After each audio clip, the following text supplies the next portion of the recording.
Selamat pagi. Saya kolesterol tinggi 235, belum tinggi itu Bu. Pak Febri ya, belum tinggi. Apakah boleh makan kuning telur? Ya boleh banget. Boleh banget. Saya 300 lebih kolesterol saya. Setiap hari makan telur. Pagi jam 10 makan telur. Sorenya makan tongseng. Pagi makan telur jam 10, sorenya makan kaki kambing. Jam 10 makan telur, sorenya makan ikan bakar. Jam 10 makan telur, sorenya makan sate kambing. Setiap hari gantian seperti itu. Ini jadinya Effendi nih. Efeknya, kolesterolmu tinggi, gula darahmu rendah. Modal umur panjang. Modal umur panjang. Efek lainnya peredaran darah lancar. Efek berikutnya, burungmu berkicau yang gembira. Kalau tidak, kamu umur 40 begini. Nggak bisa begini. Ini. Efek risiko yang lebih gila lagi, masuk ke dalam sangkar, mati di dalam sangkar. Itu efeknya. Tapi kalau seperti ini, kolesterolnya tinggi, gula darahnya rendah,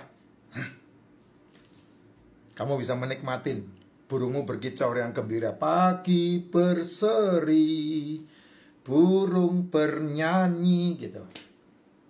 Efek berikutnya, wajah jadi cerah, awet muda. Itu efek kolesterol tinggi, gula darah rendah. Efek berikutnya, trigliserid normal. Efek berikutnya, ginjalmu sehat. Efek berikutnya, levermu sehat. Efek berikutnya, nggak pikun. Efek berikutnya, banyak banget efeknya, Jess. Nih, minum racikan macin setiap pagi bangun tidur. Buat laki-laki dan perempuan, minum racikan macin setiap pagi bangun tidur. Sangat bagus karena menutrisi tubuh. Mikronutrisi, makronutrisi. Mineral lengkap, vitamin lengkap. Yang tidak ada di sini D3K2. Vitamin D-nya ada, vitamin K-nya ada. Tapi D3K2 kamu harus asupkan suplemen. Yang tidak ada di sini liposomal glutathione. Kamu kalau udah 20 tahun ke atas, livermu tidak memproduksi glutathione lagi. Kamu harus asupkan dari luar. Makanya saya menggunakan 3 suplemen inti, liposomal glutathione, D3K2, satu lagi probiotik. Nah, saya sendiri ada tambahan royal jelly sama propolis. Itu saya. Diminumnya kawan, pagi bangun tidur, liposomal glutathione, D3K2, royal jelly, propolis, minumnya racikan macin. Tidak sarapan. Jam 10 makan telur 2 butir, 3 butir, 5 butir, silakan. Sore hari entah jam 4, jam 5 atau jam 6 atau jam 7, kamu bisa milih mau makan apa. Skip nasi. Saya udah gak makan nasi 5 tahun.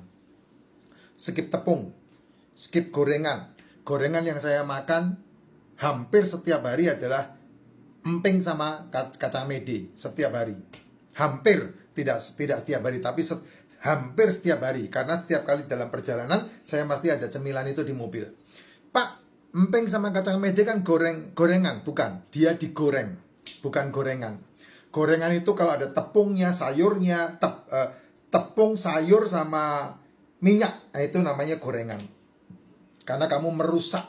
Sayur kok digoreng, ya itu namanya merusak. Sayur enggak boleh digoreng, Jess. Sayur itu ditumis boleh karena menggunakan sedikit minyak. Tapi digoreng enggak. Kol digoreng bahaya. Bakwan itu kol digoreng. Tempe itu probiotik bagus, tapi kalau digoreng rusak. Tahu itu probiotik juga, tapi kalau digoreng rusak.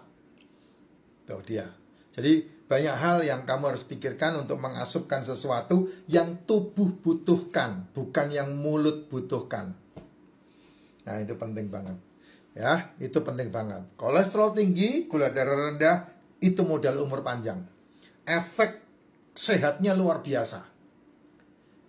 Selama ini, dunia ini semenjak tahun 1916 ditakut-takutin, hati-hati kolesterol, hati-hati kuning telur, hati-hati daging, hati-hati ikan, hati-hati. Semua dikategorikan hati-hati, bahkan dikasih, nih kamu baca sendiri ya, saya tidak akan ngomong, kamu baca ini. Ya saya bahas diracikan ngonggogan. Ini saya tunjukin ke kamu. Nah, saya tunjukin ke kamu. Ini disebutnya info kesehatan. Kalau saya bilang enggak. Lihat yang di kambing hitamkan. Yang paling atas kamu lihat telur. Telur puyuh. Apalagi itu? Ya, dibilang dilarang. Lah saya malah setiap hari makan itu cumi-cumi. Kuning telur itu setiap hari saya makan tuh. Otak sapi. Wah, saya kalau makan soto pasti makan otak sapi itu. Itu makanan saya setiap hari, Jess. Ya, jeroan. Wah, itu vitamin-vitamin, kolesterol-kolesterol yang sangat baik. Kenapa saya bilang itu sangat baik? Karena tubuhmu itu butuh kolesterol atau yang disebut sebagai protein hewani. Itu masalahnya. Jelas ya? Itu masalahnya. Jadi tubuhmu itu butuh semuanya itu. Nih saya enggak buang itu belakangnya itu. Saya buang aja. Nanti pada jadi masalah video saya di ban. Ya, tubuhmu itu butuh itu, Jess. Aduh, saya kalau ngomong begini ini masalahnya membuat banyak orang yang berilmu sakit hati. Karbo, tubuhmu mengenalnya glukosa, gula. Sayur, tubuhmu mengenalnya sakrosa. Buah, tubuhmu mengenalnya fruktosa. Yang namanya glukosa, yang namanya fruktosa, yang namanya sakrosa tidak pernah bisa dipecah menjadi asam amino dan juga asam lemak.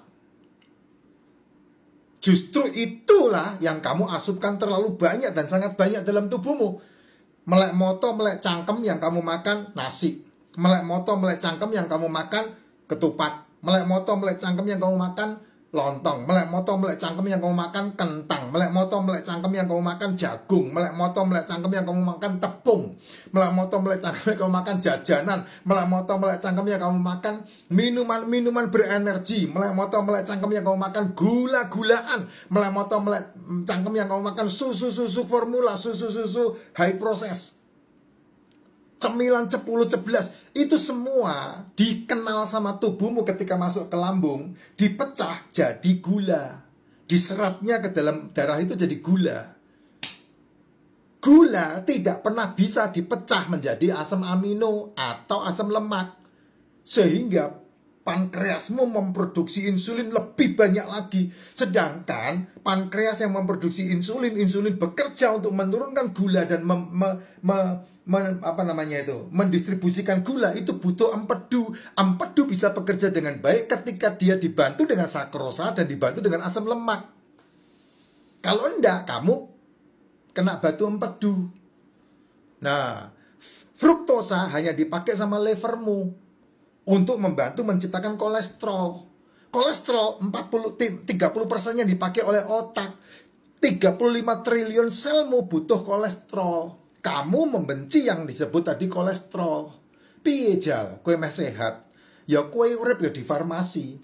Kamu nanti hidup di farmasi, Jess. Nggak mungkin enggak. Karena yang dibutuhkan selmu kamu tidak asupkan. Kalau kamu tolak semua yang tadi saya sebutkan dan kemudian kamu mengganti makan telur, makan ikan, makan daging, makan seafood, ini yang diolah di dalam tubuh, diolah dimasak, masuk ke dalam tubuh, itu bisa dipecah oleh pencernaanmu, ususmu, dan diserap menjadi gula. Itu masalahnya. Kenapa kok itu dikambing hitamkan di jurnal tahun 1916? Karena itu merugikan kartel gula. Kue-kuean, roti-rotian itu. Ya kamu kan paling banyak kan mulutmu terasupkan yang begituan. Ya bagaimana kamu mau sehat? Makanya banyak orang itu mereka degeneratif, komplikasi, metabolik. Itu penyakit utama manusia. Dan itu menghabiskan dana BPJS 40 triliun, Jess. Kalau kamu tidak bertobat itu, kamu termasuk bagian itu. Saya udah enggak bagian